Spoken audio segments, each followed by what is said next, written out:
Yo, what's up, everybody? It's your boy Moon616 here, and yes, I am back with shelf number 17 here, and continuing along, or actually ending with the J's, and then we'll get into the K's here. And yeah, let's get right into it. So, first up here is another J-Zone record, Job Ain't Nothing But Work. Another fantastic record by J-Zone. Funny ass shit. I mean, you can't go wrong with J-Zone, can you? Fantastic stuff, really. Then we got Give Me That Beat Foo, the remix project. Fun stuff. Love this album cover. Yeah, good stuff. I was going to take out this K thing. And then last up for the J's, which is the Peter Pan Syndrome, signed by J-Zone himself. I really enjoyed this record too. I'm so glad to see J-Zone actually come back after he said he was retiring and stuff, and I believe he has a new album coming out this year, so that's exciting. Alright, so into the K's, we got Cam Moy, also known as Superstition, Splitting Image. This album I wasn't actually overly a big fan of, to be honest. I like Superstition, or Cam Moy, or Superstition under that name, Superstition. It hasn't really disappointed me with any of his albums, but yeah, I don't know, that one just didn't really do too much for me. Next up we got Never Again by Cam, West Coast legend in my opinion. I always loved Cam. This guy was super, just never got his props, man, you know. Always a big fan of Cam. I don't know, I know him and Ice Cube had beef at one time and stuff, but Cam, Made in America, really cool album, you know. It's like Cam because he always had that political kind of angle to him and stuff too. Really good stuff, but yeah, Cam. Next up here is Kanye West, College Dropouts, which I will admit this album is really good. It's when Kanye West felt a little more hungry. You know, he wasn't fucking around with his music and making stupid shit, but yeah, I really enjoyed this album. It's really good. Late Registration, I also enjoyed. I thought it was pretty good. I didn't like it as much as the first album, but, you know, it is what it is. It's still pretty damn good. Then what do we got here? We've got Graduation by Kanye West. I don't know, man. I liked a few joints off here. Wasn't really overly impressed with this album, to be honest, but yeah, it doesn't really do a whole lot. Then we've got one of the worst albums I've ever fucking heard. Kanye West, I think it's Heartbreak. This is just garbage, like absolute garbage. I got this thing for free, that's why it's in the collection, so I never would have bought this, but yeah, I actually did listen to it once. I was just appalled at how pathetic this was. It was one of the worst albums of my collection, to be honest. Then we got Kanye West, the beautiful, what is the name of this song? Beautiful Dark Twisted Fantasy, My Beautiful Dark Twisted Fantasy. I don't really know what to say, man. I'm not a fan of it either, to be honest. It just doesn't really do much for me. I'm just not a fan of Kanye West. His fucking get that out of there so I got more room here. Anyways, enough about Kanye fucking West. KD, Ass Gas or Cash, No One Rides for Free. This album is really rare and hard to find. Really laid back, you know, introduced by Ice Cube and stuff. I really enjoyed this album though. Really laid back West Coast stuff. Really good stuff. Next up, K-Def with Night Shift. Really awesome stuff. Instrumental. Got a couple tracks on here with MCs, Raw Bo Rock, Poetic. Awesome fucking stuff. Love me some K-Def. Everything K-Def puts out is great. One Man Band. This was fantastic instrumental stuff. Fucking K-Def. Love K-Def. And then he put out another one last year called The Exhibit. Again, instrumental's got a couple tracks with MCs on there. Really good stuff. I do have another K-Def album. I think it's in my CDs for my update. I think it's sitting up above me right now, but I'm not going to grab it. Show it off later. And I got to get that new K-Def, the instrumental with the tape. I think I might actually pick up the tape. I think it was just released on tape and vinyl, no CDs. So I was thinking about going after the vinyl, but I'm like, I might even grab it on tape because it was recorded on tape. So Keith Murray, The Most Beautiful Thing in the World. Love this album. I fucking always love this record, man. Danger, just amazing. Love this record. Good stuff by Keith Murray and the Def Squad. Enigma, kind of an underrated follow-up to his first album. This one kind of got overlooked a little bit. Really dig it, though. Keith Murray still sounded really super fucking hungry on that album. It's a beautiful thing, Keith Murray. Like this album. When I Rap, I still love that track, man. When I Rap, really dope stuff. And then what do we got here? The Most Beautifulest Hits. I believe I got this for free. That's why I actually have this. But yeah, you know, Greatest Hits album by Keith Murray. He's Keith Murray. This is when his albums started getting a little weak, I should say. 2003, in my opinion, is some of the worst years in hip hop. But did I say years? I think 2003. I mean, it had good albums, but it just wasn't overly that strong, in my opinion. And then we got Rapmer, The Fear of Real Hip Hop, Rapmerphobia. Again, not that great. Beats are really lacking on this record, which is such a fucking shame. Because I like Keith Murray on the mic, man. He's pretty dope. Ken Can Cook, Project Blown presents Kenny Siegel. I don't know why I have this in here. I should have this on my compilation. I guess I can put it in here. Got all your Project Blown guys. If the single fucking focus. Abstract Rude. Got AC Alone. Peace. Stuff like that. All those cats on there. Good stuff. Next up here is Kendrick Lamar. Good Kid, Mad City. Yeah, I picked up this record because, like, I don't listen to radio, you know, and watch videos and stuff, and I just kept hearing all this crazy hype about Kendrick Lamar. I had to check out this record, and I really did not care for this at all. I thought it was actually really, really bad. I'm not a fan of the beats. I'm not even a fan of Kendrick Lamar, to be honest. I just don't get it. I don't understand the hype behind this guy at all. But, I mean, if you're a fan, that's totally cool. But it's just not for me, man. It's not for me at all.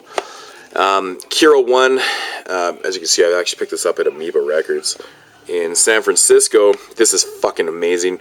Windmills of the Soul. This is really good jazzy hip hop. Just really good fucking flavor, man. Awesome stuff. Love that record. Early Believers by Kira One. A little different sound on this one. Not as jazzy, not as like soulful, but still really good though. I really enjoyed that album too. Kaisa Chorus, New Experience. Fuck, this album cover always made me laugh. It just, I don't know, it's so bad. So bad, but Kaisa Chorus is actually really underrated. This guy's actually pretty good on the mic, man. Really good stuff. Upside Down, Passion of Kais. That's a creative spin on things. Really good album though. Love this. Every 100 CD has $20 inside. Isn't that interesting? It's crazy to do. Yeah. Sorry guys, I'm fucking right in this corner, man. Not fucking in the corner, I'm in the corner, stuck. Can't move very well. Kid Capri, Soundtrack to the Streets. I always dug this. There's some pretty good songs on here. Soundtrack to the Streets by Nas is really a fucking amazing track, but I don't know why Kid Capri didn't actually put out more records. Would have been pretty cool. Kid Frost here. Hispanic Cousin, Panic. Love Kid Frost, man. La Raza. Love his older stuff, man. Really good stuff. East Side Story by Kid Frost. Love this record. Yeah, you can't go wrong with this stuff, man. East Side Story. The Volo. No Sunshine. I believe was used as the credits song from is it American Me? I think it's the credit song from the film American Me, actually. Just phenomenal stuff, man. Great movie, awesome song. So we go from Kid Frost to Kid and Play. Too hype. Say what you will, man. This shit's fun. I love the Kid and Play movies too. Whatever. Funhouse. I'm missing one Kid and Play CD. I don't know what actually happened to it. I used to have it. I don't fucking know. It's really bizarre.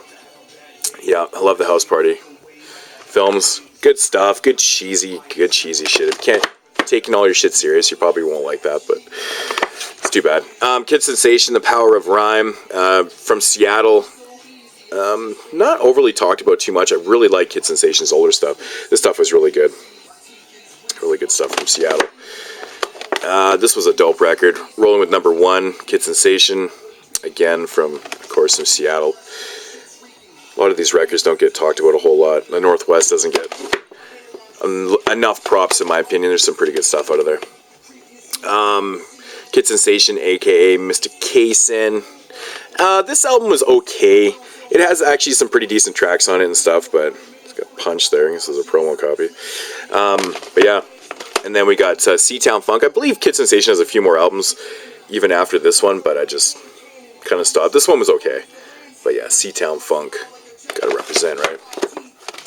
One of my favorite albums of 2013, Kid Tsunami, The Chase. This shit is fucking amazing. Kid Tsunami's from Australia, the land down under. But if that's going to focus, you can see the lineup of MCs on there. Press pause if you want. But look at that motherfucking lineup, man. It's got everybody on it. He couldn't have compiled a classier guest list for his beats. Fucking amazing. Kids in the Hall. Land of Make Believe. I will admit I'm not a fan of Kids in the Hall. I picked up this album again just because I was bored and blind buying shit too much.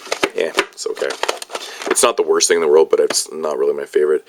California Organization. This is some West Coast gangsta shit featuring CMW. This is really fucking dope, though.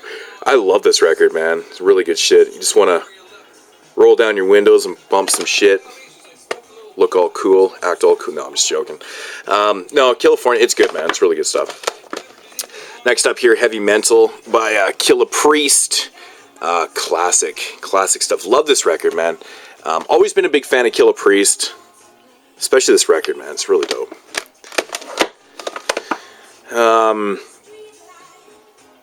Yeah. Then we got Killah Priest, View from Masada. Not bad. Definitely a weak follow-up to his first record, but it's okay. Priesthood. Again, this was decent, man. It has some pretty good tracks in here. I believe I am missing one Killah Priest, or one or two albums Killah Priest, but this was okay. Then this album came out, The Offspring, and fucking blew my socks off. I love this record, man. This has got some really fucking banging beats, man. Like, really good stuff from top to bottom. Just a really standout album in his discography. I highly recommend Offspring. Like I said, banging beats. Really good stuff. Then Behind the Stained Glass. This was a pretty decent follow-up to The Offering. The beats weren't as good, but I think lyrically he's just phenomenal on this record. Really good stuff. Probably not for everybody, but pretty good stuff. Killah Priest, Chief Comanche, Beautiful Minds. I know this album didn't really get the best reviews and stuff, but I personally love this album. I don't know what it is about this record, but I just fucking love it. Like, all hail. Everything about this album, man, just works for me. Really dig it. Killah Priest, The Exorcist. This was fucking terrible. It kind of plays out like a mixtape type deal. It's just awful. Just awful stuff. Elizabeth, I was highly disappointed with this record too. Didn't really care for it that much. Just felt rushed. Really short tracks all over the place, and just didn't really do anything for me. Then we got The 3-Day Theory by Killah Priest. This was okay. Yeah, I know I'm definitely missing a couple Killah Priest albums, but it's definitely not matching my Devin the Dew collection, right? Right, Jay?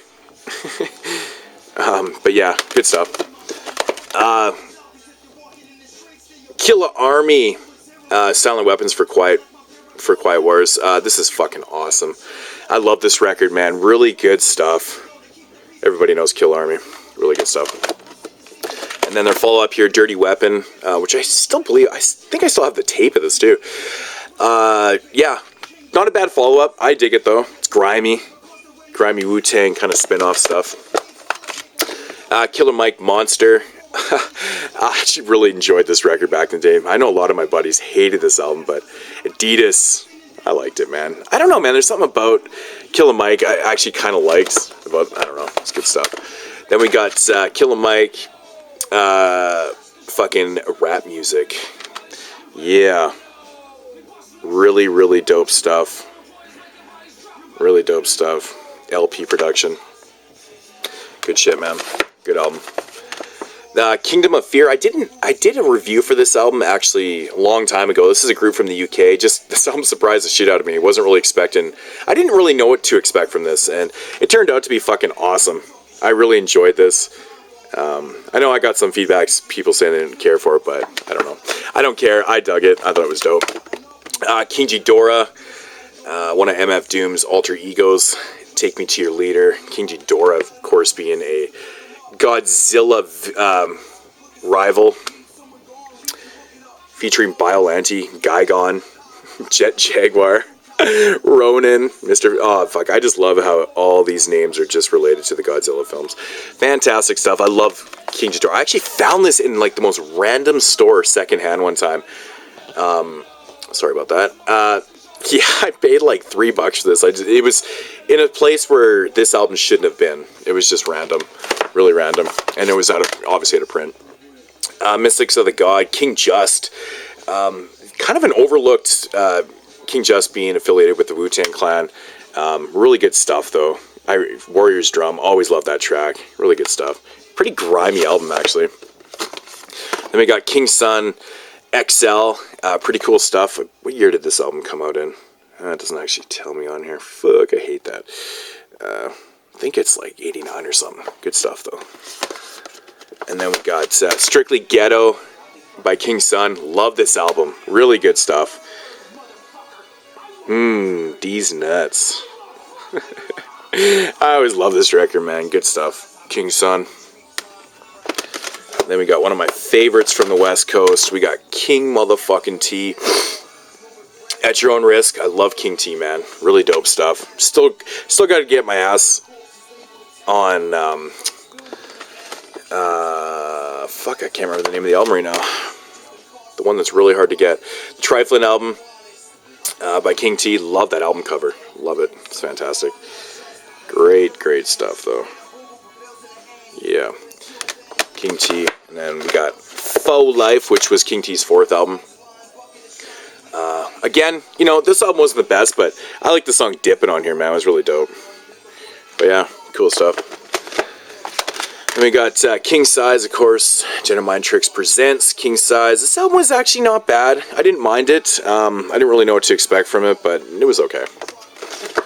Then we got an album that really no one ever talks about. This is a promo copy that I picked up some random place by Kirk, Making Moves. Yeah, fucking dope album though, man. Really dope stuff. Yeah. And then we're going to get into some Clive Craven stuff here. The Adventures of Mountain Man by my homeboy Clive Craven. What's up, buddy? I know it's been a while, but we do talk occasionally still. I know he's busy with life. But yeah, Clive Craven. And then we got The Return of Mountain Man Limited Edition. Really dope stuff. Love this this series of albums that he's put out. Then we got Filthy Slaughter, Clive Craven. Love the Motel Hell cover art on here. This is a dope record, man. Really enjoyed this stuff. Clive Craven needs more props. Menacing Masterpiece is the instrumental collection by Clive Craven. Exactly what it says. Instrumentals. Really good stuff. Really good stuff. Clive is a really good producer. Greatest Hits album from the stuff that he'd done up to this point. Clive is a master of putting out a lot of albums. Death Comes in the Dusk. Clive Craven. This I really enjoyed too. Got some interesting production on there. What we're hearing in the background right now is Hobo with a Shotgun, obviously a themed album. Really good stuff by Clive, my homeboy Clive. But yeah, really good stuff.